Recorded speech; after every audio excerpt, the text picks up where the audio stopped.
वो तो मेरा काम है। तुम तो चिल्लाते जाओगे, बहुत से आते हैं बाबा जी हम आपका उपदेश नहीं सुनना चाहते। हमने कहा भाई बहुत अच्छी बात, हम उनसे बुरा कब मानते हैं। चोर आओ, डकैत आओ, ये आओ, सब आ जाओ, बड़े ध्यान से मेरी बातों को तो वो तो लेके रख लेना। अब मैं कुछ आपको सुनाना चाहता हूँ। वर्ण व्यवस्थाएं थी, उसका आपने उल्लंघन किया, उसको तोड़फोड़ दिया, उसको बिगाड़ दिया, नष्ट और भ्रष्ट कर दिया, तो आप सब के सब लोग रो रहे हैं। कोई ऐसा नहीं है कि जो नहीं रो रहा, सब रो रहे हैं। अगर कहोगे नहीं भाई धनी मानी हंस रहे ना, वो तुमसे ज्यादा रो रहे हैं, वो तुमसे भी ज्यादा भयंकर रो रहे। लेकिन तुम क्या कहते हो कि नहीं धनी हंस रहा। मैं कलकत्ते में बैठ के एक बगीचे में चुपचाप बैठा हुआ था, तो दो आदमी बड़े सेठ पास में बैठ गए और आपस में बात करने लगे। अरे क्या जमाना आया, क्या मुसीबत है कि दिन में खाना भी नहीं खा सकते हैं, क्या आफत है। इससे अच्छा तो यह है कि बेचारा ये गरीब सो रहा है, ये बड़े आराम में बड़े सुख में है, और हम इतने पैसे वाले, मकान वाले और सब कुछ होते हुए और इतनी परेशानी में। तो हमने कहा अरे सेठ जी क्यों आप चिल्ला रहे हो, पहले तो तुम ये देखो कि ये जो सो रहा है वो कौन है, उसको जगाओ। उसको जगा गया, भाई तुम कौन हो। कह लगे अरे बाबूजी हम तो ठेला चलाते हैं। कितना दिन में कमाते हो? बाबूजी बड़ी मुश्किल से 20 रुपए मिल जाते हैं। तो अरे भाई ये बताओ कि दुनिया में सुखी कौन है? कह लगे जिनके पास कोठियां, जिनके पास मोटरें, जिनके पास कपड़े, जिसके पास धन है और जिसके पास ये और जिसके पास वो बस। हमने कहा देखा सेठ जी तुम कितना रो रहे थे, और ये क्या कह रहा है कि तुम सुखी और तुम कह रहे थे, दोनों ब्रह्म, न वो सुखी न वो सुखी। वो सोच रहा है ये सुखी होंगे, ये सुखी होंगे। वो जो जिनके पास कोठियां, उनको वो तो बाबा जी जानते हैं, उनको कोई सुख नहीं। तब तो बाबा जी कहते हैं कि हमको कोई खरीद नहीं सकता। हिंदुस्तान में कोई पैदा ही नहीं हुआ कि बाबा जी को कोई अपने धन दौलत जवाहरात मकान और जमीन से खरीद ले। ये तो आप दिमाग से बात हमेशा निकाल देना, कोई हिंदुस्तान में बाबा जी को खरीद नहीं सकता। और बाबा जी इतने लक्ष्य के पक्के हैं कि मेरे पास बड़े बड़े नेता और लीडर और जो प्रधानमंत्री जो उनके लड़के चले गए वो भी मेरे पास पहुंचे और बड़ा उन्होंने लालच दिया। मैंने कहा इसका असर मेरे ऊपर में धूल के बराबर भी नहीं, लेकिन तुम देश का भला नहीं कर सकते, हम तुमको लिख करके देते हैं, आपके द्वारा देश का भला नहीं होगा। हम लिखते हैं आगे बड़ा आपके द्वारा नुकसान होगा देश का, और खूरेजी होगी देश की, और ये होगा और बर्बादी होगी और महंगाई होगा, सब जड़ दिया। और महात्माओं की बात नहीं मानोगे तो ये रास्ता खुदाली का नहीं, सब कुछ कह दिया। तो मतलब यह है कि बड़े लालच दिए जाते हैं। लोग सोचते होंगे कि शायद बाबा जी को कोई खरीद ले। यह कहो, अब मेरी बात बड़े ध्यान से यहां से आप शुरू करें। पहले तो ये आप बताइए कि आप किराए पर आए हो? ए बच्चियों मैं तुमको किराए पे लाया हूं? बोलो बच्चियों जोर से। पैसे को कह रहे नहीं। तो ये बताओ बच्चे बच्चियों मैंने कुछ तुमको रुपया बांटा है? कहते नहीं बांटा। अब एक बात तो आपकी है साथ में, मेरे पास तो कोई बच्चा है नहीं,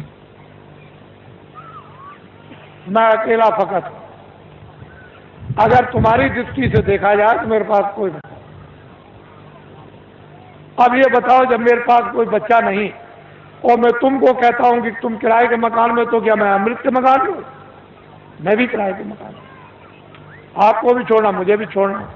तो जब मेरे पास बच्चा नहीं तो मोह किसका, लोभ किसका, झूठ किसका, वादा खिलाफी किसके लिए, चोरी किसके लिए, संग्रह किसके लिए? तो मैं ये समझता हूं कि ये जितने खड़े बैठे हैं बच्चे बच्चियां, ये सब मेरे बच्चे हैं। उस दृष्टि से, ज्ञान दृष्टि से तो सब आप मेरे बच्चे हैं, और संसार की दृष्टि से आप अपने माँ बाप के बच्चे हैं।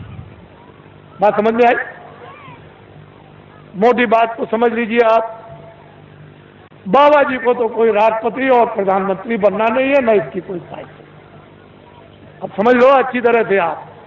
कहीं आप सोचने लगो कि नहीं बाबा जी को कोई ख्वाहिश हो, अरे हमको राष्ट्रपति की और प्रधानमंत्री की अगुवाई, हमारे पास तो जनता, इतनी जनता रहती है, और क्या है। जो झूठ बोला जाता, धोखा दिया जाता, बेईमानी की जाती, चोरी की जाती है, लोगों को सताया जाता, लोगों का धन इकट्ठा किया जाता, वो तो सब ये सब ये। तो ये भी आपको पता चल गया कि बाबा जी न प्रधानमंत्री बनते, न बनेंगे, न ख्वाहिश है, न इच्छा, न राशि। अब ये बातें बिल्कुल आपके सामने साफ हो गई। अब दूसरी बात तो अब कुछ नहीं। अब ये उत्तर प्रदेश में जो ये कहा गया है, अखबारों और रेडियो पर बड़ा जोरदार भाषण जो सीधा दिया गया है, तो लोगों ने सोचा होगा कि अरे भाई बहुत अच्छा है, देश में बड़ी तकलीफ, सूखा और अकाल की आ गई, और बड़े लोग जो हमारे नेता और लीडर हैं बड़ा ध्यान रखते हैं, बड़ा ख्याल। असल में जब सत्याग्रह चल रहा था तो इन्हीं नेताओं और लीडरों को लोग क्या कहते थे, देवता है, देवता। अरे हिंदुस्तान के लोगों, जब देश में 30 साल सत्याग्रह चल रहा था, उस समय पर कहा गया था कि अपने देश का कपड़ा तुम कपास पैदा करो खेतों में, और उसका मोटा दरी के बराबर सूत बुनो, और उसका तुम कुर्ता बनो और पैजामा या धोती, और वो उसका नाम है खद्दड़, उसको तुम पहनो तो देश आजाद हो जाए। हमने 30 साल ये सुना। क्षमा कीजिएगा, माफ कीजिएगा, ये सब स्पीचें पूरी 30 साल सुनी और अंग्रेजों का राज होश में देखा। उनके कर्मचारी, अधिकारी, और उनके अगर कहीं कोई घटना हो जाए, कहीं पर कत्ल की घटना हो जाए, तो सारे जिले के अधिकारी टूट पड़े, मजाल है। लेकिन क्या, 6 पैसे तोला चांदी मेरे सामने, शुद्ध प्योर, कहीं मिलावट का नाम निशान नहीं, 12 रुपए तोला सोना मेरे सामने बिकता था। 6 पैसे मजदूर को मजदूरी मिलती थी, और बेईमानी का नाम नहीं था, और पूरा गुजारा होता था मेरे सामने की। 1 रुपए का 60 किलो चावल, 60 किलो गुड़ और 60 किलो चना बाजार में बिकता था, देहातों में तो छोड़ दीजिए। और सब लोग, ये इनकी व्यवस्थाएं बनाई हुई थी कि 1 इंच की भी जमीन किसी के पास नहीं है तो बड़ा ही तुम चले आओ खेत में, एक बोझा बांध लो, लोहार बांध लो, धोबी बांध लो, ब्राह्मण बांध लो, जिसके पास जमीन नहीं खेत में आ जाओ, 1 गट्ठा बांध के। और 100 घर गांव में हुए तो 100 गट्ठे उसके 1 फसल पर हो गए। 2 फसलें होती थी 6 महीने के बाद।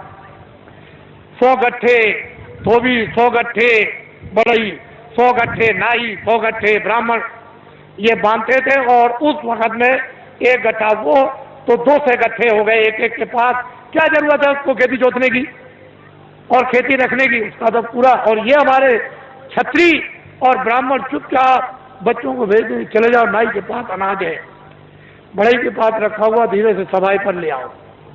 और ये चुपचाप भेज करके बच्चों को अनाज रात को अंधेरे में, कि हम फसल आएगी घर में अब नहीं है तो जाओ ले आओ, और मैं ब्याज के सफाई पर दे देंगे।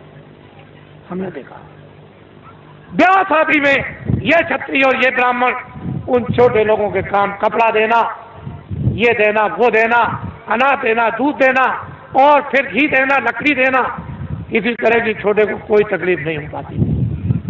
हमने देखा कोई छोटों के साथ अन्याय तो कर ले, हम देखते तो हमने देखा। 30 बार सत्याग्रह देखा।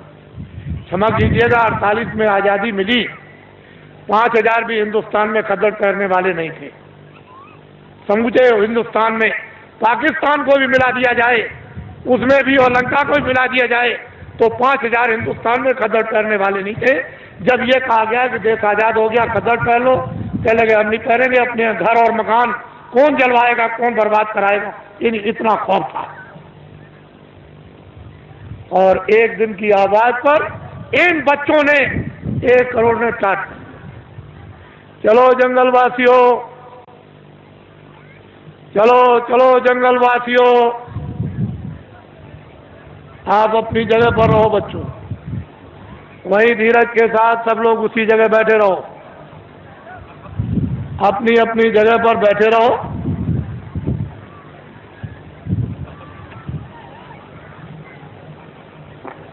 सब लोग बैठे रहो और अपनी आंखों से काम लो, कानों से काम लो, बुद्धि से काम लो। जल्दी चलो जंगलवासियों, एक दफे सबके सब भगवान को के नाम को बोलो जोर से, जय गुरुदेव। बैठ रहो बच्चियों, बच्चियों बैठ जाओ, सबके सब बैठी रहो, वहीं बैठी रहो, घबराओ मत। एक ही साधे सब सदे, एक दिन की आवाज पर 1 करोड़ लोगों ने, इन बच्चों ने बोरा पहन लिया। इस देश के अंदर 1 करोड़ बच्चे बोरा पहने हुए हैं। कौन हिंदुस्तान में नेता और लीडर पैदा हुआ जो एक दिन की आवाज पर करोड़ों बच्चों को ये टाट, ये बोरा, ये जूट पहरा दे? इनको देखो आप, पहले इतनों को देख लो, अभी तो आप आगे बहुत कुछ देखना है। इनको देखो, ये आपके सामने आ रहे हैं, बदन पर बोरा तो नहीं पहरे, मर्यादा के लिए एक लंगोटी तो जरूर है, लेकिन इनको देखो आप। जल्दी चलो बच्चों, जल्दी से इनको देखिए आप। हमको ये दिखाना है आपको कि एक दिन की आवाज पर इस देश के लिए, देश के काम के लिए, देश की सुरक्षा के लिए, देश के न्याय के लिए, देश की व्यवस्था के लिए, काश्तकारों के लिए, कर्मचारी अधिकारियों के लिए, मजदूरों के लिए और छात्रों के लिए, सेठ और साहूकारों के लिए अगर 1 करोड़ बच्चे एक दिन की आवाज पर ये टाट पहन लें तो ये कोई साधारण और आसान काम नहीं है। तुमने इतनी बड़ी बड़ी ताकत लगा दी और 5000 को भी तुमने खतर और टोपी पैजामा धोती नहीं पहरा पाया, और 1 करोड़ बच्चे टाट पहरे देश में घूम रहे हैं। पहले तो लोगों ने सोचा था कि बाबा जी मजाक कर रहे होंगे। बाबा जी कोई किसी के साथ मजाक नहीं करते। इनको देखो अपनी आंखों से, बच्चे और बच्चियों बैठे रहो, वहीं से सब कुछ दिखाई देगा। क्यों घबराते हो? सब दृश्य दिखाई देगा, पूरा का पूरा। ये तो रात अंधेरे में तो हो नहीं रहा, ये तो आपकी आंखों के सामने रोशनी में हो रहा। बड़े ध्यान से आप इनको देखें और हमारी बातों को चुपचाप शांति से सुने। कोई बोलेगा नहीं बैठाने वाला, अपनी अपनी आवाज को बंद रखो। इनको देख लीजिए आप, फिर इस बात को बड़े ध्यान से सुने कि दिल्ली की लोकसभा में 1 साल का खर्चा जो एमपी जो दिल्ली में उस पार्लियामेंट लोकसभा में बैठते हैं, साल भर का लोकसभा का केवल खर्चा 35 अरब का। कितने अरब का? जोर से बोलो। 35 अरब का। इस भारत की आबादी यानी भारत की जनसंख्या 2 अरब की। कितने अरब की? जोर से बोलो, कितने अरब की?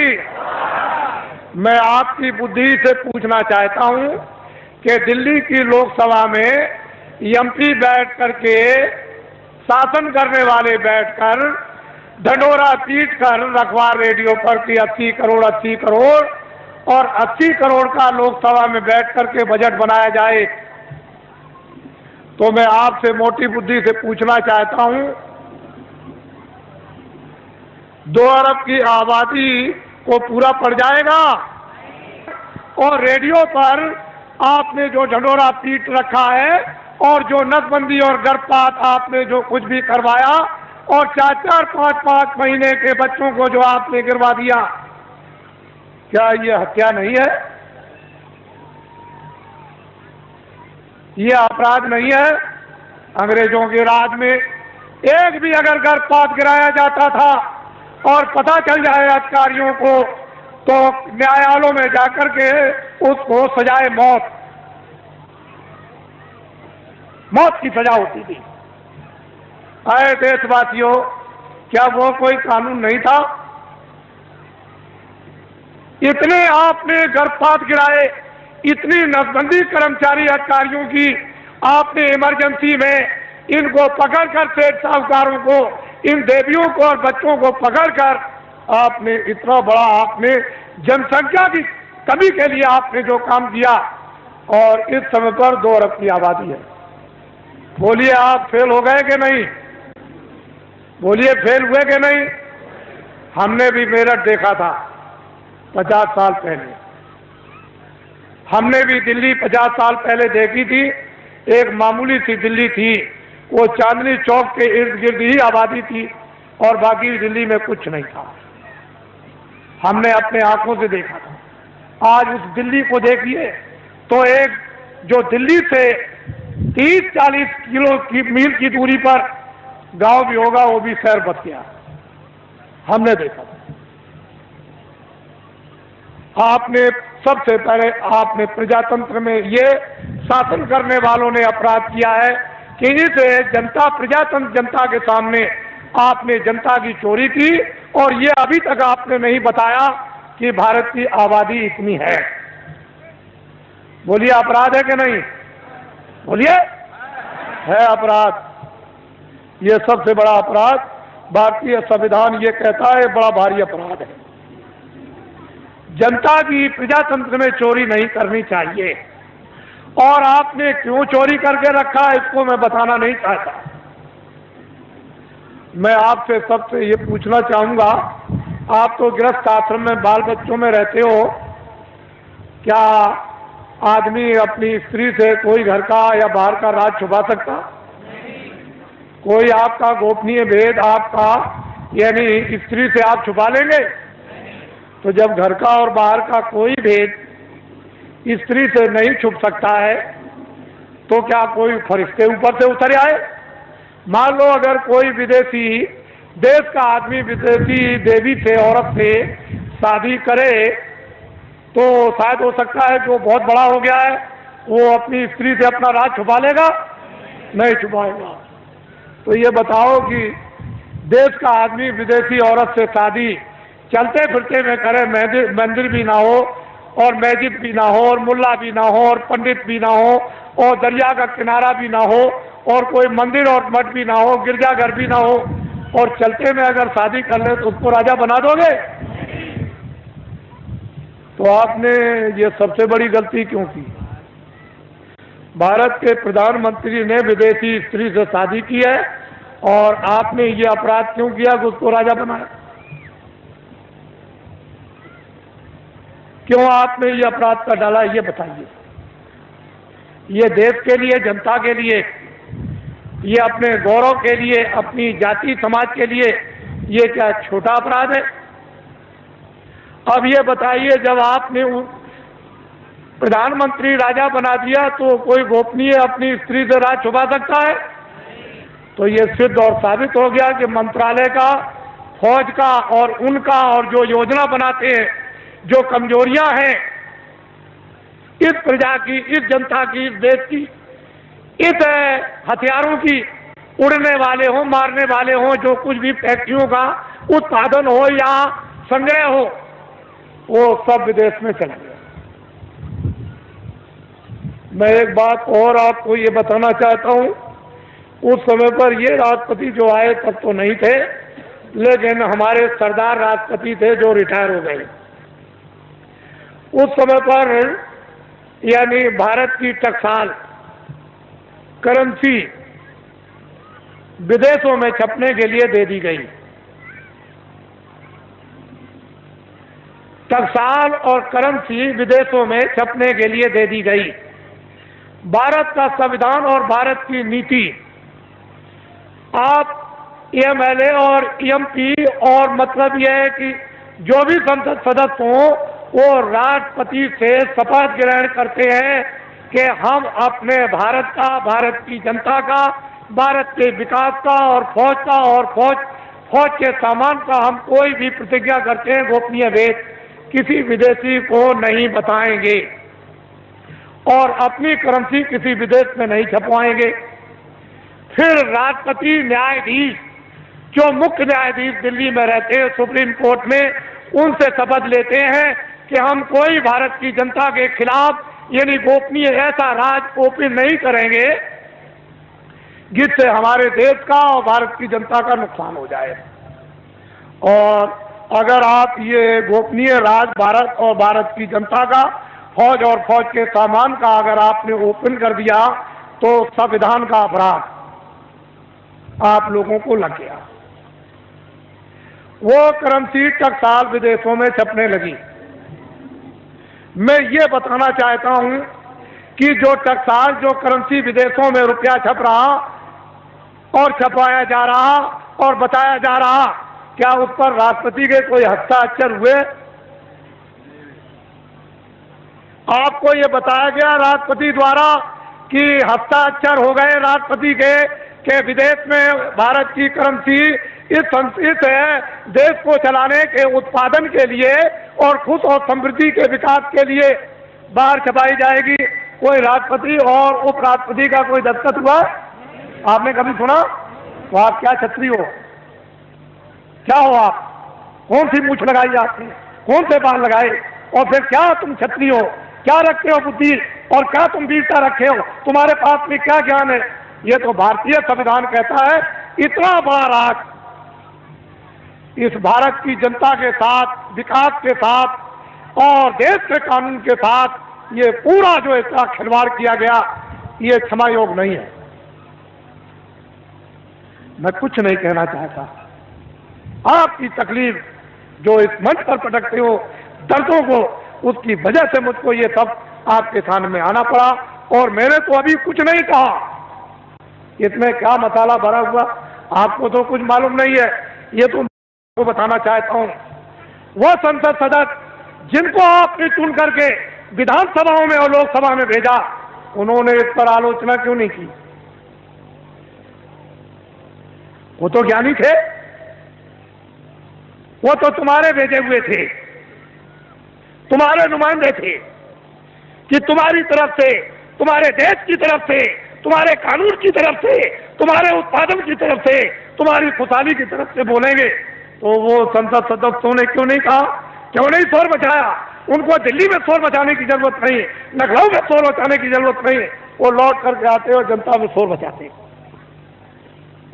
सच्चा न्यायालय ये था, कहीं जाने की जरूरत नहीं, ना वो कहीं उधर जाना, आपको किसी गवर्नर के यहाँ जाना, ना आपको किसी कमिश्नर के यहाँ जाना, ना एसपी के यहाँ जाना, ना डीएम के यहाँ जाना, ना किसी दफ्तर में और न्यायालय में जाना।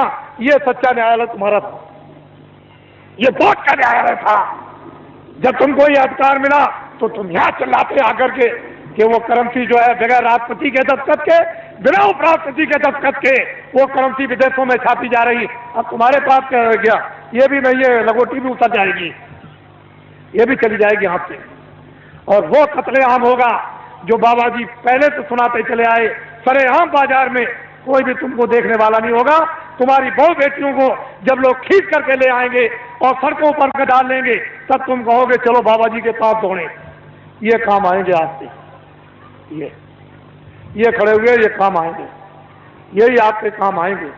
इसरो देश वीरों का देश है, क्षत्रियों का देश है, विद्वानों का देश है, ब्राह्मणों का देश है, सत्कर्मियों का देश है, त्यागियों का देश है। आप इसको अनाचार्यों का देश बना डालो।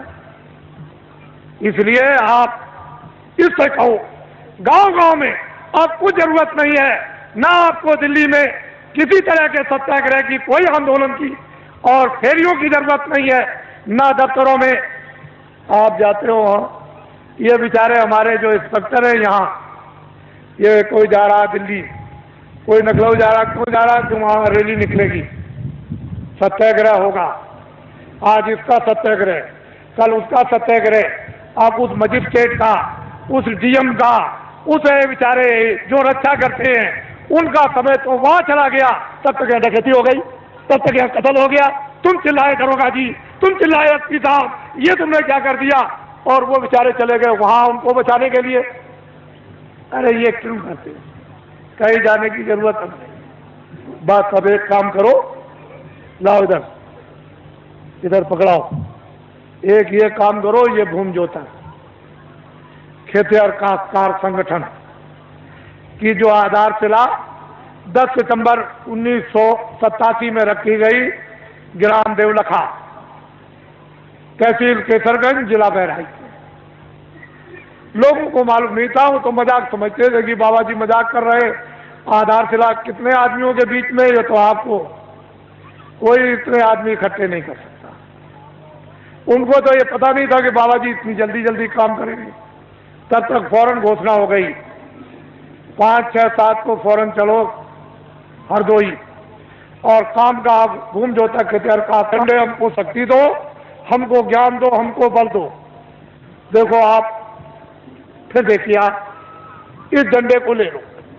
इस झंडे को लेने के बाद किसी की रैली में नहीं, बाबा जी की अपील है, किसी के सत्याग्रह में नहीं, कोई धरना नहीं देना, किसी मजिस्ट्रेट को या किसी एसपी को, किसी कमिश्नर को और किसी डीएम को या किसी अधिकारी कर्मचारी को वहां जाकर के उसका घेराव नहीं करना। इस झंडे को ले लो। अगर आप लोगों ने अपना झंडा जो ले लिया, जो आपका झंडा मैं पकड़े हुए हूं, मेरा झंडा तो ये बाद में बनेगा, अभी तो आपका झंडा है। अगर मैं इस झंडे को ले लेता तो आप कहते बाबा जी मेरा झंडा तो है नहीं, तो आपका झंडा, ये आपका झंडा मेरा नहीं है, मैं तो इस झंडे को लिए। देखो वो, मैं तो वो काम कर रहा था, और वो झंडा टाट वालों का, दूरदर्शी का, वो अलग है, और वो आपका उधर फैल रहा। इस झंडे को ले लो और ये ऐलान कर दो गांव गांव में कि भूम जोता खेतर का अस्कार ये अपना अपना झंडा लेकर और फौरन सभाएं करें, और जल्दी से जल्दी, और देर करने की जरूरत नहीं है, वो अपनी अपनी तकलीफें गांव में सब बताएं इन टाट वालों को। जो भी आपको पर्चे मिल जाए प्रस्ताव के, उसमें ट्रैक्टर का कर्जा, ट्यूबवेल का कर्जा, नाली का कर्जा, कुएं का कर्जा, इंजन का कर्जा, मेड़ का कर्जा, भैंस का कर्जा, बैल का, घोड़े का, गधे का, बकरी का, सुअर का, और हलों का, और यंत्रों का, और खाद और गैबर गोश्त का, और खादों का, और बीजों का, जितना भी कर्जा 40 सालों का सरकारी रदा तुम दे सकते हो कि नहीं दे सकते हो, वो झंडे लेकर के तुम बखात करो और अपनी चीज को पटको जल्दी से, और ये कहो कि झंडे अब हम इस योग नहीं रह गए, हम में ये समर्थता नहीं रह गई, अब हमारा 40 सालों का सरकारी जितना भी कर्जा है वो मैं ब्याज के माफ हो जाना चाहिए। बस आप अपनी आवाज को बाहर निकालो, वो सुन रहा है, वो सब कुछ करेगा। तुम क्यों घबराते हो, लेकिन आवाज नहीं निकालोगे तो कुछ नहीं हो सकता है। और जब तुमने झंडे लिए और गांव गांव में प्रस्ताव पास हुए और कमेटियां इन भूम जोता खेतर काश्तकारों की जब स्थापित होने लगी और अध्यक्ष और उपाध्यक्ष जैसे ही गांव गांव में बनने लगे, अगर वो नेता लीडर जो सड़क छापते, जो रास्ते में पकड़कर फौरन उसी दिन पकड़ करके और फौरन कुर्ता टोपी पहनाकर और डिक्लेयर रेडियो अखबारों पर कर दिया, मोहर लगा दी कि ये नेता हमारी पार्टी का है, वो सड़क छापने का, उसको कह दिया, बस कह दिया कि इसको तुम अपना मतदान, अपना वोट हिंदू मुसलमान और सिख ईसाई दे दो। उस बेचारे को ये भी धोना नहीं आता था, ये पीछे तो धोना भी, टट्टी पेशाब भी नहीं आती थी, और सड़क छाप नेता बन गया, दिल्ली में एमएलए और एमपी बन गया। अधिकारियों तुम नहीं जानते हो, जो हम कहें उसको करना। अरे भाई कानून, अब कुछ नहीं, कानून को हम कुछ नहीं समझते, कानून रद्दी की टोकरी में डालो, जो हम कहते हैं वही कानून लीजिए, आपका भला क्या होगा। जब वो कहते हैं कि हम कहते हैं वो करो, कानून को रद्दी की टोकरी में डाल दो। ये सब अधिकारी और कर्मचारियों को पता है कि मेरे साथ जो सलूक किया जा रहा है, मैं बाबा जी सब जानते हैं। ये सड़क छाप नेता बन गए, और ये सड़क छाप नेता जो सड़क पर बन करके फौरन उनको मोहर लगाकर और आपसे वो वोट दिलवा दिया। अगर आपने झंडा बाबा जी की अपील पर पकड़ लिया, ये नर नारी बच्चे और बच्चियों ने, ये सब के सब पार्टियों के लोग अपने अपने झंडों को ऐसे फेंक देंगे और सब तुम्हारे झंडे के नीचे आ जाएंगे। अगर ना आ जाए तो इस बाबा जी को बाबा जी आप बोलिए, फिर समस्या का समाधान होगा कि नहीं? अब ये बताइए आप। मैं ये चाहता हूं कि ये भारत जो दिल्ली जो सत्ता है, जिसको आप सत्ता कहते हैं, हम तो चाहते हैं ये पकड़ लें और एक बार ये जो आपके सामने खड़े हैं ये आपको सत्ता दे दें।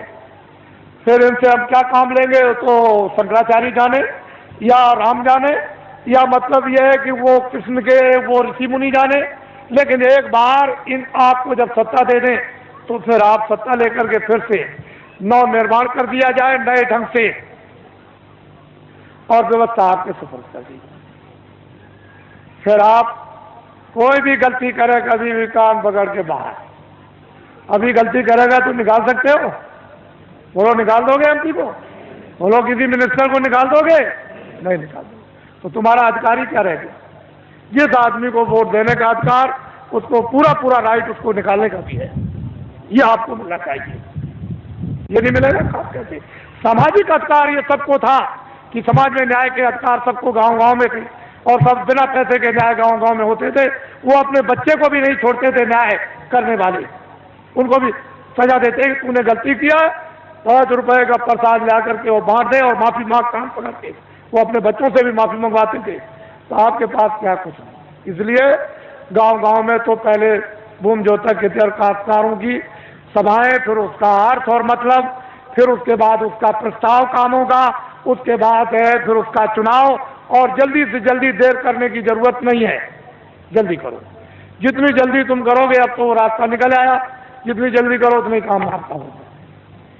कुछ आप करो, कुछ मैं मेहनत करूं और कुछ इसलिए मेहनत करा दूं और भगवान की कृपा हो जाए, जल्दी काम।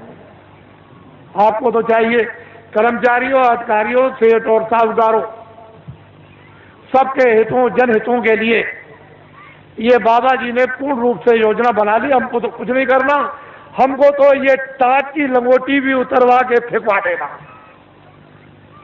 और दिल्ली की जिस पार्लियामेंट में 35 अरब रुपया साल में खर्चा होता है, उस पार्लियामेंट को उठा करके और जंगल में फूस की पार्लियामेंट बनवा करके और साल में 10 करोड़ खर्चा हो।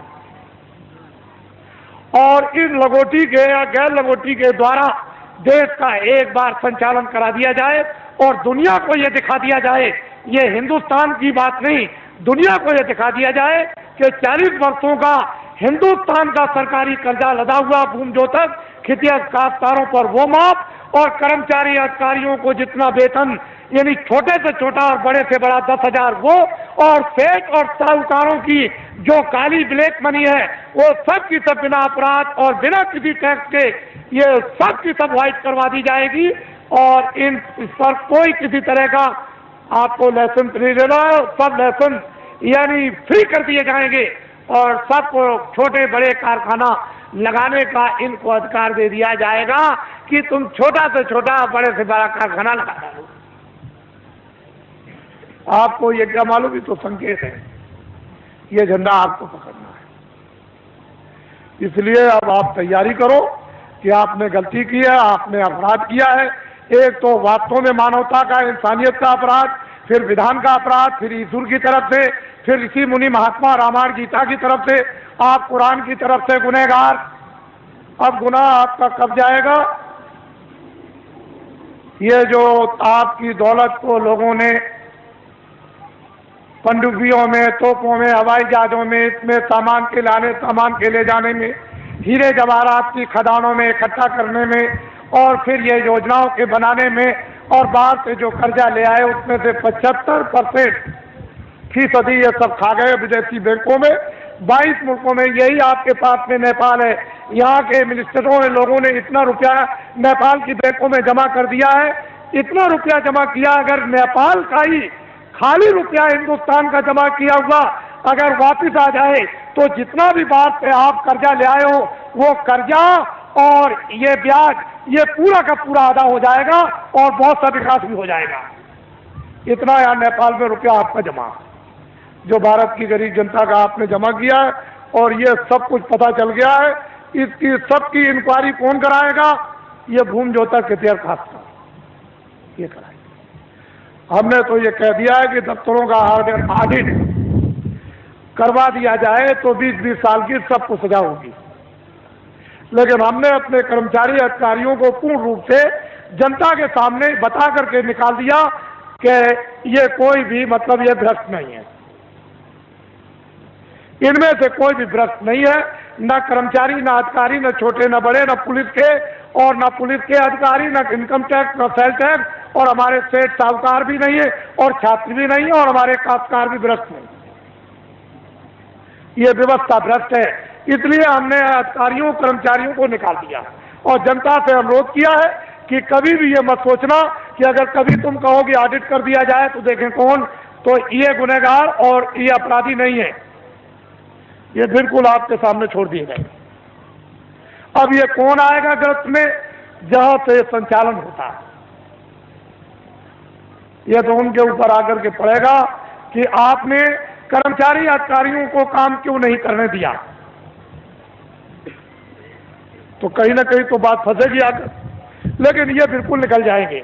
हमने पूरी जनता को बता दिया और बराबर बताते रहेंगे, हमारा कोई भी कर्मचारी अधिकारी भ्रष्ट नहीं है और कोई भी भारतीय संविधान में कानून में नहीं आता, क्योंकि अगर मंत्री गलती कराएंगे तो ये बेचारे रोजी रोटी अपनी कमाते हैं बाल बच्चों के लिए, इनका जरा भी दोष नहीं है, दोष उनका है जो करवा रहे हैं।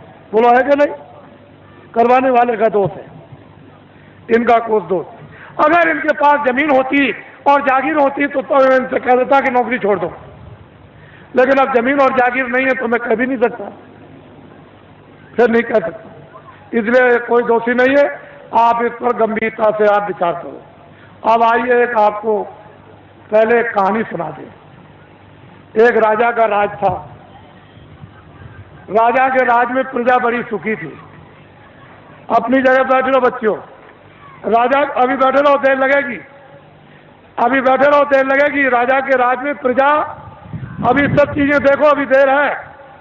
राजा के राज में प्रजा बड़ी दुखी थी, सुखी थी, हर तरह से संपन्न थी, न्याय से, खुशहाली से, समृद्धि से, सोने से, चांदी से, कपड़ों से, अन्न से, व्यवहार से, उठने से, बैठने से, सेवा से, मोहब्बत प्यार से, सबसे सुखी थी। 2 बच्चे थे, राजा ने अपने बच्चों को महात्माओं के आश्रम में पढ़ने के लिए भेज दिया। अकस्मात कोई सहयोग की बात, अकस्मात राजा का देहांत हो गया। प्रजा बहुत रोई, मेरा धर्मात्मा, मेरा बड़ा पुण्यात्मा, मेरा राजा बड़ा अच्छा राजा हमारा चला गया, अब हमारी देखभाल कौन करेगा। तो लड़कों को बुलवाया विद्वानों ने कि भाई बिना राज के राज तो ठीक नहीं है, तो इसलिए एक काम करो कि अब भाई ये तो स्थान ग्रहण कर लो। तो जो बड़ा बच्चा था उसको बैठाया कि अब तुम राजा बन जाओ, ये तुम्हारी प्रजा और तुम राजा हो जाओ। राज तिलक कर दिया, गद्दी पे बैठा दिया और सुना दिया प्रजा को, ये राजा हो गया और तुम्हारी अब देखभाल करेगा। उस बेचारे को अनुभव तो कुछ था नहीं पूरा, क्योंकि अब महात्माओं के आश्रम में जब गए थे तो पढ़ा तो नहीं। बस थोड़े दिनों के बाद प्रजा दुखी रहने लगी, प्रजा में गड़बड़ी होने लगी, प्रजा रोने और चिल्लाने लगी। राजा बहुत कुछ सोचे कि मैं क्या करूं, मैं बहुत उपाय करता हूं लेकिन प्रजा को कोई सुख नहीं मिल रहा। तो होते होते प्रजा चिल्ला पड़ी, राजा खराब है, राजा खराब है, राजा खराब है। किसी ने कहा कि अरे भाई आपकी सारी प्रजा कह रही राजा खराब, एक महात्मा जी पहाड़िया पर रहते हैं तो तुम चले जाओ और जाकर के उनसे प्रार्थना करो कि हमारे राज पर संकट आ गया, तो इस संकट को किसी तरह से कृपा करके दूर कर दीजिए। राजा गया, बेचारा गया पहाड़िया पर, देखा वह महात्मा, उनको प्रणाम किया और कहा कि राजन तुम आप कैसे आए, इतनी देर तुमने कैसे की।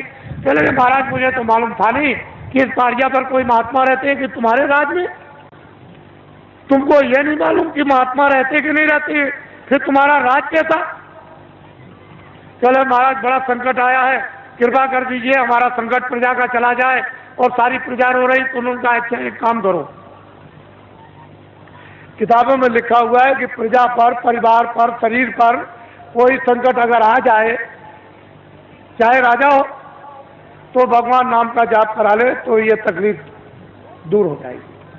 जाओ अपने राज्य में बड़े बड़े विद्वानों की खोज करो और खोज करके महल में बैठा करके भगवान नाम का जाप करा लो, तो तुम्हारा और प्रजा का संकट कम भी हो जाए, हो सकता दूर भी हो जाए।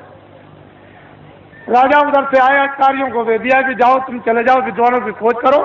एक विद्वान मंदिर में जल चढ़ा रहे थे शिव जी के, जब बाहर निकल के आए तो देखा चंदन लगा हो, तुम्हारा आप कौन है? कह लगे मैं तो ब्राह्मण हूँ।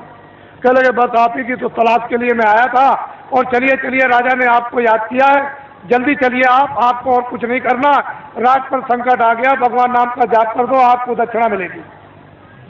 जब वो गए तो सब सामग्री दे करके जाप करने के लिए बैठाया, तो ब्राह्मण बोले, कह लगे भाई ठहर तो जाओ, जरा हमको सोच लेने दो कि हम शंकर की का जाप करें कि राम का जाप करें कि कृष्ण का जाप करें कि देवी का जाप करें कि गंगा जमुना का। कुछ देर तक वो सोचते रहे, जब उनकी समझ में कुछ नहीं आया तो धीरे से वो बोलने लगे कि क्या जाप करूं क्या न करूं, कौन सा जाप करूं कौन सा न करूं, किस नाम का जाप करूं किस नाम का न करूं। धीरे धीरे बोलने लगे कि क्या जाप करूं क्या न करूं, क्या जाप करूं क्या न करूं, क्या जाप करूं क्या न करूं, क्या जाप करूं क्या न कर जाप। ये भगवान नाम का जाप होने लगा। तब तक किसी ने कहा राजन एक विद्वान को और बैठा दीजिए तो राज का संकट जल्दी दूर हो जाएगा। तो अधिकारियों को भेज दिया, एक ब्राह्मण को और पकड़ लाए। कह लगे महाराज आपको दक्षिणा मिलेगी, आपको क्या करना, भगवान नाम का जाप करना, राज पर संकट आ गया वो दूर होना चाहिए। दूसरे ब्राह्मण आए, जब वो बैठ गए तो कहा महाराज अब जाप कीजिए। उनका भाई ठहर जाओ। उनसे जरा होशियार थे, उन्होंने सोचा कि भाई ये कितने दिनों से जाप कर रहे हैं, तो कई दिन उनको लग गए। ये किस नाम का जाप कर रहे हैं, तो वो धीरे धीरे कहते थे क्या जाप करूं क्या ना करूं, क्या जाप करूं क्या ना करूं। तो दूसरे विद्वान कहने लगे जो ये करे सो मैं करूं, जो ये करे सो मैं करूं, जो ये करे सो मैं करूं, जो ये करे सो मैं करूं, जो ये करे। तब तक किसी ने कहा कि राजन अगर एक विद्वान को और बुला करके बैठा दो तो राज संकट जल्दी दूर हो जाएगा। तो दौड़े अधिकारी दौड़ाया तो तीसरे ब्राह्मण को और पकड़ जाए। वो दोनों से होशियार, उनसे कहा महाराज आपको अच्छी दक्षिणा मिलेगी, भगवान नाम का आप जाप कर दीजिए। तो जब बैठ गए तो उन्होंने कहा भाई ठहर जाओ, मुझे सोचने दो, विचारने करने दो, जाप करने के लिए तुम्हें आए। उन्होंने सोचा कि पहले वाले विद्वान क्या जाप कर रहे, तो पहला कहता है कि क्या जाप करूं क्या ना करूं, दूसरा कहता है जो ये जाप करे सो मैं करूं, तो तीसरा कहता है कि धांधली कब तक चलेगी, ये धांधली कब तक चलेगी, ये धांधली कब तक चलेगी, ये धांधली कब तक चलेगी। तब तक किसी ने कहा राजन तुम्हारे राज का सब नाश हो जाएगा। अरे 3 विद्वान जाप के लिए नहीं बैठाए जाते हैं, ये त्रिदोष हो जाएगा तो राज में संपात हो जाएगा। चौथे विद्वान को जल्दी खोजो और उसको ले आओ, तब राज संकट जाएगा। तो दौड़ पड़े अधिकारी, चौथे को पकड़ लाए। जब चौथे आए तो तीनों से चौथे होशियार। उन्होंने सोचा कि भाई पहले वाले 3 क्या कर रहे हैं, तो एक कहता है कि क्या जाप करूं क्या ना करूं, क्या जाप करूं क्या ना करूं। तो दूसरा कहता है जो ये करे सो मैं करूं, जो ये करे सो मैं करूं। तो तीसरा कहता है ये धांधली कब तक चलेगी, ये धांधली कब तक चलेगी। तो चौथा कहता है कि जब तक चलेगी जब तक सही, जब तक चलेगी जब तक सही, जब तक चलेगी जब तक सही, जब तक चलेगी जब तक। ये चारों जाप कर रहे हैं। एक कहता है कि क्या जाप करूं क्या ना करूं, दूसरा कहता है जो ये करे तो मैं करूं, तीसरा कहता है ये धांधली कब तक चलेगी, ये धांधली कब तक चलेगी। तो चौथा कहता है जब तक भारत की जनता नहीं जगेगी तब तक चलेगी, जब तक भारत की जनता नहीं जगेगी तब तक चलेगी, जब तक भारत की जनता नहीं जगेगी तब तक चलेगी, जब तक भूम जो तक खितिया का तार नहीं जगेंगे तब तक ये धांधली चलेगी।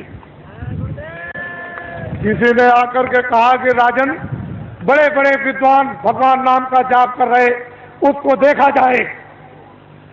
तो आगे कहा मंत्री ने कि चलो सिपाहियों, राजा जाप देखना चाहते हैं। सिपाही गए, विद्वानों से कहा कि अरे विद्वानों, मंत्री और राजा आपके जाप को देखने के लिए आ रहे।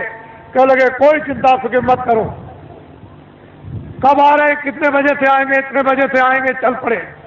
बस वो सब के सब विद्वान जोर से बोलने लगे क्या जाप करूं क्या ना करूं, जो ये करे तो मैं करूं, जो ये करे तो मैं करूं, ये धांधली कब तक चलेगी, ये धांधली कब तक चलेगी। तो चौथा विद्वान कहता है जब तक राजा साहब नहीं आएंगे तब तक धांधली चलेगी, जब तक राजा साहब नहीं आएंगे तब तक धांधली चलेगी। तो राजा साहब ने जब कानों से सुना कि अरे, एक कहता है कि क्या करूं जाप करूं क्या ना करूं, दूसरा कहता है कि ये करे तो मैं करूं, तीसरा कहता है धांधली कब तक चलेगी, ये धांधली कब तक चले, चौथा कहता है जब तक राजा साहब नहीं आएंगे तब तक चलेगी। तो राजा साहब ने कहा अरे बदमाशो, मैं आ गया, अब तुम्हारी बदमाशी नहीं चलेगी। आप तो अभी क्या मालूम, आप लोग घबराओ मत, ठहर जाओ, वहीं बैठे रहो और मंत्री बनाओ। तो सबसे पहले गांव में जाने का कोई बुजुर्ग मिल जाए छत्री मिल जाए, ब्राह्मण मिल जाए, कोई बुजुर्ग मिल जाए तो डाक वालों को सबसे पहले पैर छूना चाहिए। पहला काम तुम्हारा यह है। और कभी भी तुम किसी अधिकारी के सामने और कोई भी छत्री मिल जाए, ब्राह्मण मिल जाए, बुजुर्ग मिल जाए, उसके सामने तुम कभी कुर्सी पर मत बैठना। तुम्हारी कुर्सी ये जमीन है, खड़े हो जाओ, फिर पीछे घूम जाओ। ये जो बैठे विराजमान है, ये आप सब आपके क्षेत्र के औरतें भी हैं, तो आप पहले इसको भी प्रणाम करो।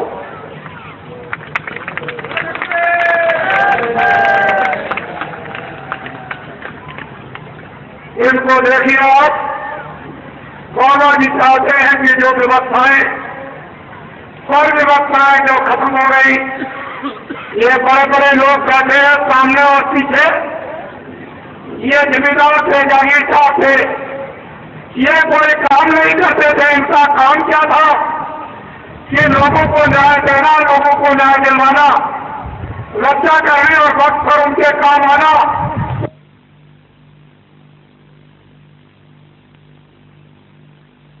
नहीं,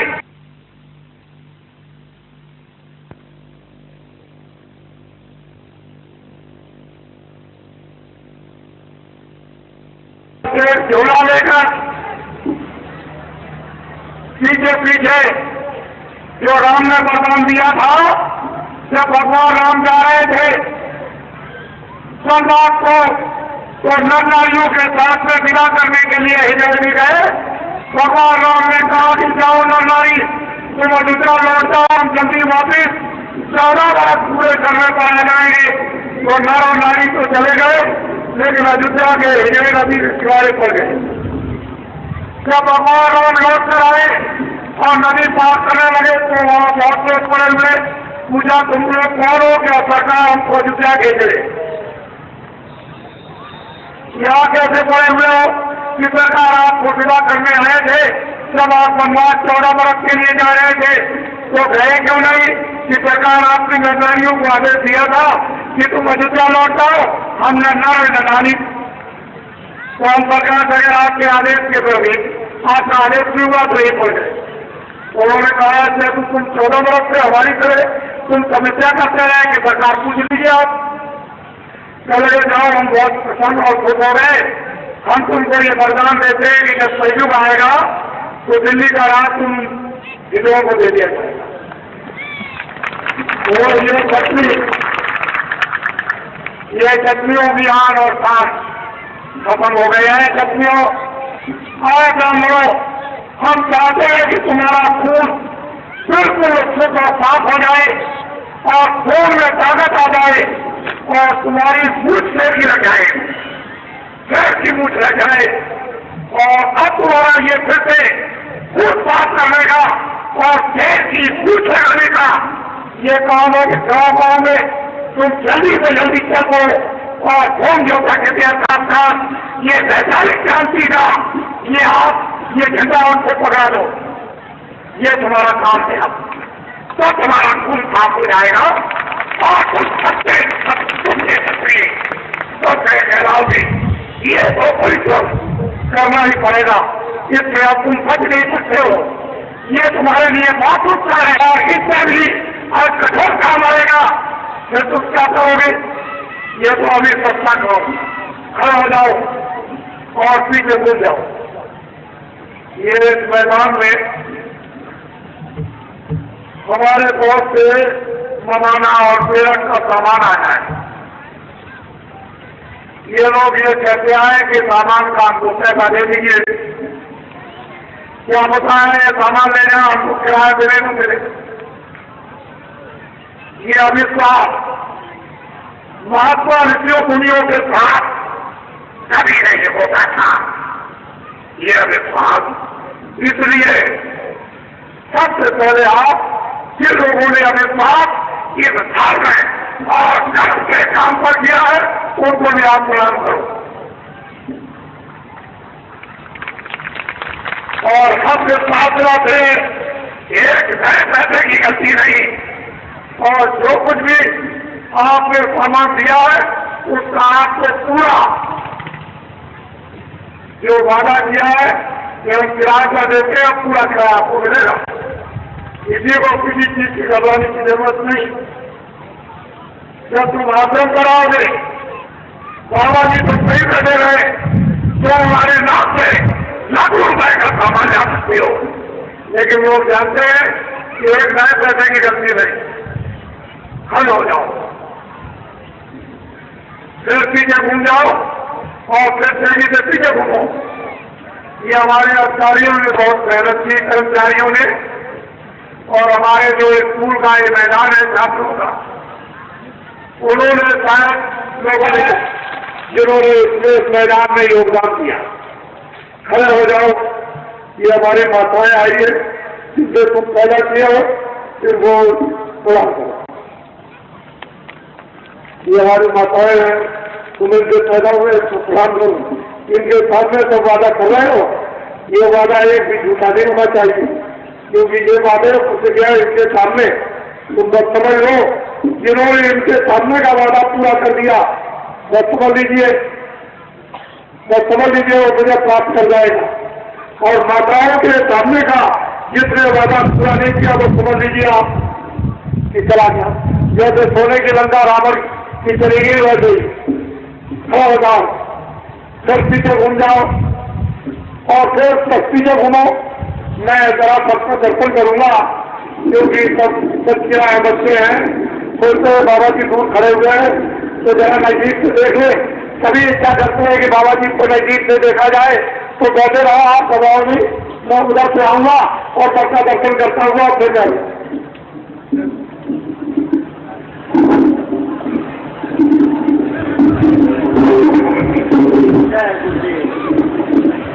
आपके दर्शन के लिए चल पड़े हैं बाबा जय गुरुदेव जी महाराज।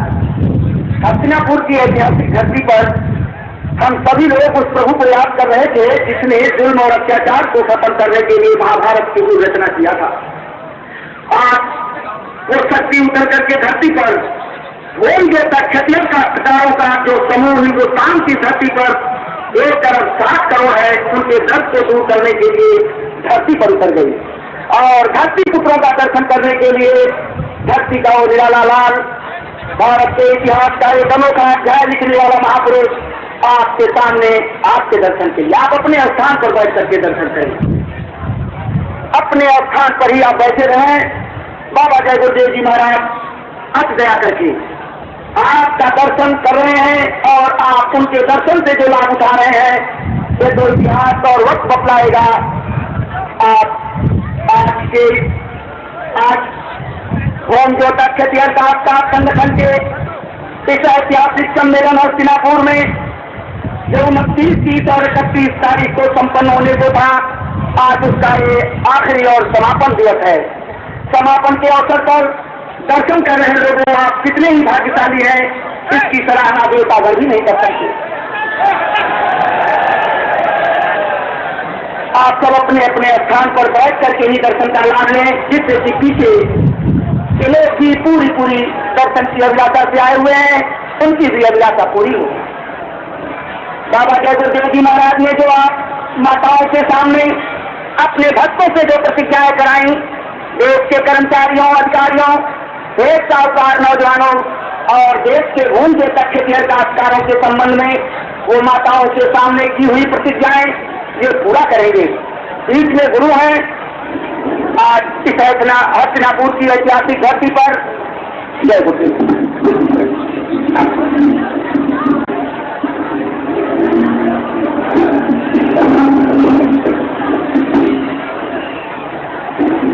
आप सब लोग चुप रहो, बहुत ही ध्यान से सुनो। ये अवसर बार बार नहीं मिलता, बड़ी मुश्किल से ये अवसर मिला।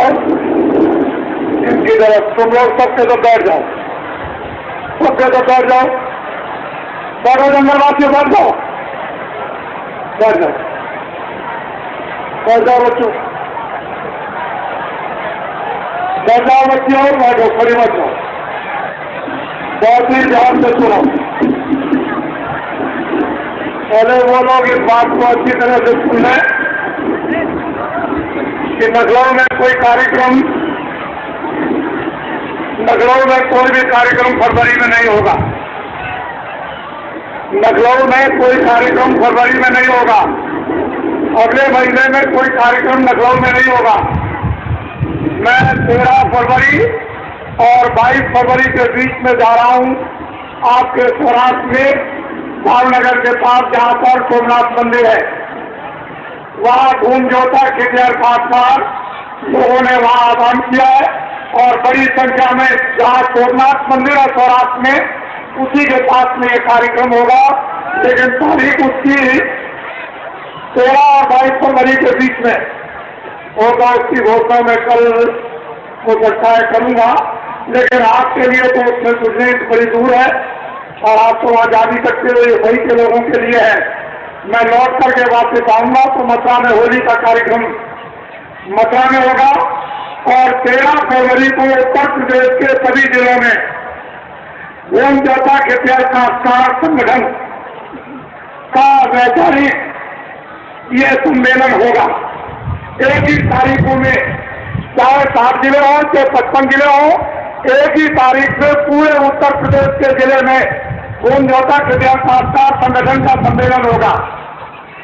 और 22 फरवरी को जो आगे महीना आ रहा है आज के बाद में, 22 फरवरी को उत्तर प्रदेश की सारी तहसीलों में, जितने भी उत्तर प्रदेश में तहसीलें हैं, उन सभी तहसीलों में एक ही तारीख को धूम जोता खिटियार खासमार संगठन का सम्मेलन वैचारिक क्रांति का होगा। इसको याद रखेंगे अच्छी तरह से। होली का कार्यक्रम मथुरा में होगा। उसके बाद जब मार्च का महीना लग जाएगा तो मैं फौरन अभी उड़ीसा में जा रहा हूँ, जहाँ धूम जोतुओं का बड़ा विशाल कार्यक्रम यानी उड़ीसा में 7 जिलों में बड़े जोर से चल रहा। वहाँ लोगों ने आह्वान किया है कि आप वहाँ पर जल्दी से आ जाइए और ध्यान से बात को सुने अच्छी तरह से। ये आज अंतिम दिन है। 29 और 30 और 31 जनवरी को आपके हस्तापुर में ये तीनों दिन कार्यक्रम आपके समक्ष में। मैं इतने समय में बहुत कुछ तो आपको नहीं बता सकता और इतना आप समझ भी नहीं पाओगे, लेकिन फिर ये बात सभी जितने धूम जोता खिटियार खासमार आए हुए हैं जो खेती का काम करते हैं वो कान खोल के सुन ले। और जंगलवासियों, ये हमारे धूम जोता बहुत परेशान तकलीफ में है। 40 सालों पर इन पर कर्जा लगा हुआ है सरकारी। ये 40 सालों का सरकारी सबसे बड़ा कर्जा ट्रैक्टर का, और ट्रैक्टर भी उसके साथ जोड़ लिया गया। जितने भी ट्रैक्टर के साथ जुड़े हुए नीचे जितने भी कर्जे सरकारी, वो मैं ब्याज से धूम जोता खिटियार खासमारों का सरकारी 40 सालों का जो कर्जा मैं ब्याज से कौन माफ करेगा? पहले तो आप इसको देखिए, आपको तो हम छोड़ भी गए, लेकिन माताएं जो सामने बैठी है उनको नहीं छोड़ सकते। ये आपके सामने है और मेरे सामने है। ये भी मेरे सामने, आप भी मेरे सामने, और पीछे बैठे हुए वो लोग भी मेरे सामने। मैं चारों तरफ आपके मध्यस्थ का, मुझे अपना मध्यस्थ समझे। मैं इनको आदेश दूंगा कि ये काम कर दो, इनका काम क्या होगा वो काम कर देंगे। बस मेरा काम इतना रहेगा, मैं सिर्फ पूछूंगा कि जो मैंने इन माताओं के सामने प्रतिज्ञा की वो 40 सालों का सरकारी कर्जा माफ हुआ कि नहीं, और 1 करोड़ आदमी मैदान में इकट्ठे होंगे। 1 करोड़ के बीच में बाबा जी पूछेंगे, जब वो सब के सब ये कह देंगे हाथ उठाकर कागज को अपना साथ ले ही जाएंगे, जो पक्का कागज इनको मिलेगा जिस पर सरकारी मोहर होगी मजिस्ट्रेट का और बैंक का मैनेजर, वो सब उस पर लिखा होगा पूरा का पूरा कि 40 सालों का सरकारी कर्जा इस तारीख पर सब कसम में ब्याज से माफ कर दिया गया। उस पर लिखा होगा आप किसी तरह कोई कर्जा नहीं। जब ये खासकार कह देंगे तो बाबा जी सच्ची बात मानेंगे इसके पहले। ये हमारे जो कर्मचारी अधिकारी जिनको कह दिया ध्वस्त है, जिस व्यक्ति ने कर्मचारी अधिकारियों को कह दिया कि ये ध्वस्त है, उसको इस्तीफा नहीं देना चाहिए था। ऐसे लोगों को उसने कह दिया कि ध्वस्त है, और अध्यक्ष कौन है? ये ऐसे ही रह गए। हमारे देश का कोई कर्मचारी अधिकारी भ्रष्ट नहीं है। ये जो दिल्ली में बैठ के शासन करते हैं संपूर्ण रूप से यही भ्रष्ट है और इनकी दवा काम चला जा रही है, सामने बैठे हैं, ये दवा कर देंगे। इनको रास्ता अभी तक मालूम नहीं था, लेकिन सब इनके सामने रास्ता आ गया। घबराने की जरूरत नहीं, बाबा जी की अपील है। ये अपना झंडा पकड़ लो, किसी भी रैली में बाबा जी की अपील पर कोई उनको तक साक्षात्कार यानी रैली में नहीं जाएगा, ना उनके सत्याग्रह में, ना वो कमिश्नर का गिराव करेगा, ना एसपी का करेगा, ना डीएम का करेगा। किसी भी दफ्तर में गिराव करने की जरूरत नहीं, और न वो बिजली के बारे में कुछ कहे, न वो गन्ने के बारे में कुछ कहे। और कौन का तख्तिया कामकाज को ये चाहिए कि ये झंडा अपना पकड़ ले। सबसे पहला काम ये झंडा अपना पकड़ ले। अगर एक के दादे से सब काम न पूरे हो जाए तो जो बाबा जी को आप सजा देना, सजा दे देना। हम सजा तुम्हारी तरफ से बोलने के लिए तैयार है, लेकिन झंडा आपको ये जान है के लोग कि उन्होंने अपना निजी झंडा पकड़ लिया और किसी झंडे के नीचे बहकावे में लोग लालच से नहीं आएंगे। और कभी कोई लोग लालच मत, बहुत तुम लोग लालच में आए, बड़े बड़े तुमने झंडों के लिए नारे लगाए कि जिंदाबाद मुर्दाबाद, इससे निकल गए वहां नारे लगाए, उस झंडे के नीचे उससे निकल गए वहां थे झंडे, के झंडों से निकल कर और मरीज बनने की जरूरत नहीं, अपना झंडा नहीं। अगर तुम्हारा मर्ज न चला जाए तो दे देना, ये झंडा जंगलवासियों खड़े हो जाओ, नीचे घूम जाओ, उनको भी देखो।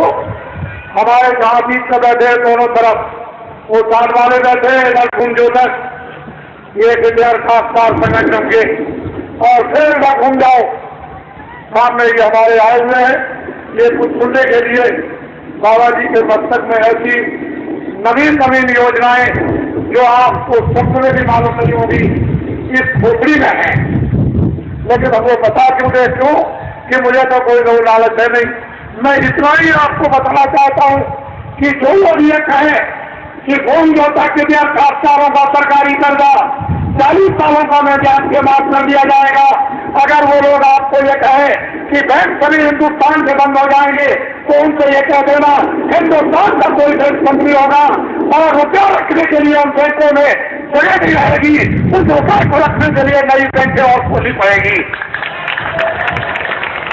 उनके लिए जवाब है, उनको कह देना बाबा जी को कुछ नहीं चाहिए, जो बाबा जी समझते नहीं तो आप।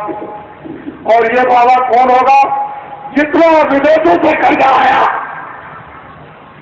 इस भारत के विकास के लिए, इस जनता की सेवा के लिए, वो तो 75% खर्च कर गए। बाबा जी जब तुम झंडा पकड़ लोगे अपना किसी भी रैली में और सत्याग्रह नहीं जाओगे, और दिल्ली की सत्ता जब आपको दे दी जाएगी तो बाहर के विदेशों के राष्ट्रपतियों को बुलाया जाएगा, बोलिए आपने कितना कर्जा दिया, सबसे पहले इस कर्जे को माफ कीजिए। मैं पहला व्यक्ति हूँगा कि जो विदेशों से कर्जा मिला वो पहले से ब्याज से माफ करवा दूंगा।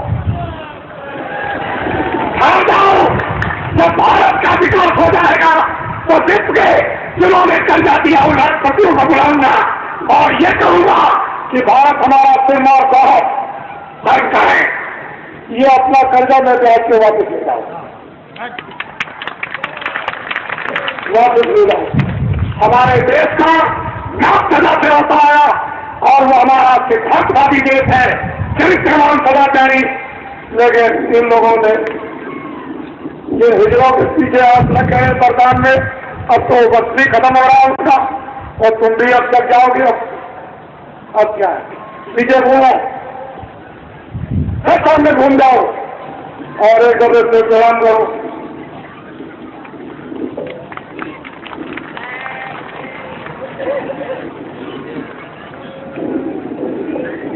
खड़े हो जाओ और हमारी तरफ देखो, और अब हम आप अपने आप आपको और हमको, हम आप दोनों मिलकर पढ़ें।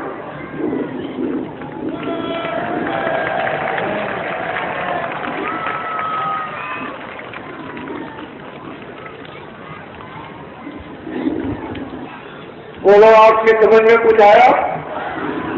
बच्चों, आपकी समझ में कुछ आया? तो बच्चों, आप थोड़ा सा भजन भी कर लेना। रोटी बच्चों की सेवा, जब रात को सोने जाओ 5 मिनट 10 मिनट तो देख के भजन भी कर लेना। तुम्हारा भजन काफी हो जाएगा जब जाने लगे।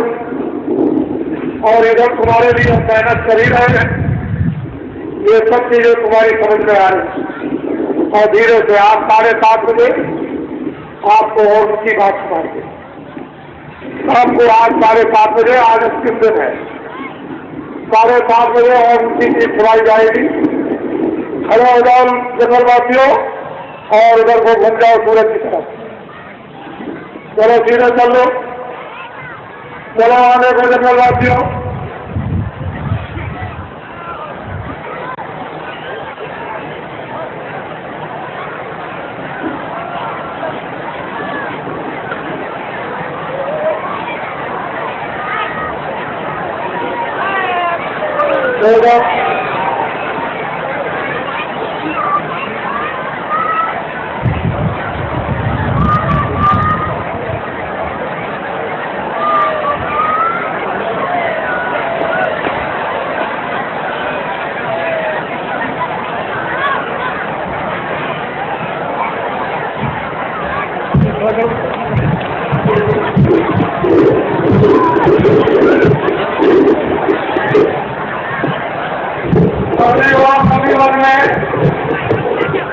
अपने भाई उनमें संकल्प करेंगे, किसी को दिखाने की जरूरत नहीं है।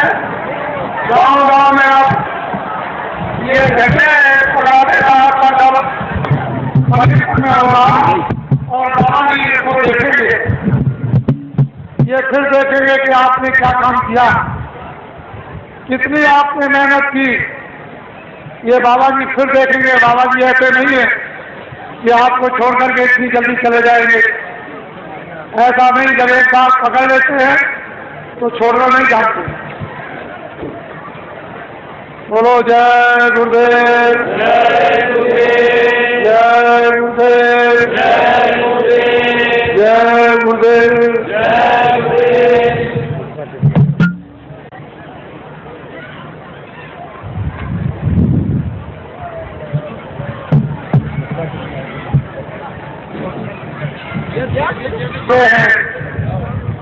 मथुरा के प्रसिद्ध 14 ये मथुरा में जो पूरा समाज चौकों का है उसके ये अध्यक्ष है। अरे मथुरा के 14 हैं और पूरे समाज के अध्यक्ष हैं, यानी जय गंगा मैया और जय जमुना मैया, उस धर्म के स्रोत जगाने वाले। ये इनको देखिए, आप देख रहे, आप देख रहे। और बाबा जी का आश्रम भी मथुराई में इन्होंने देखा है। बोलो जय गुरुदेव, जय गुरुदेव, बोलो जय गुरुदेव, जय गुरुदेव।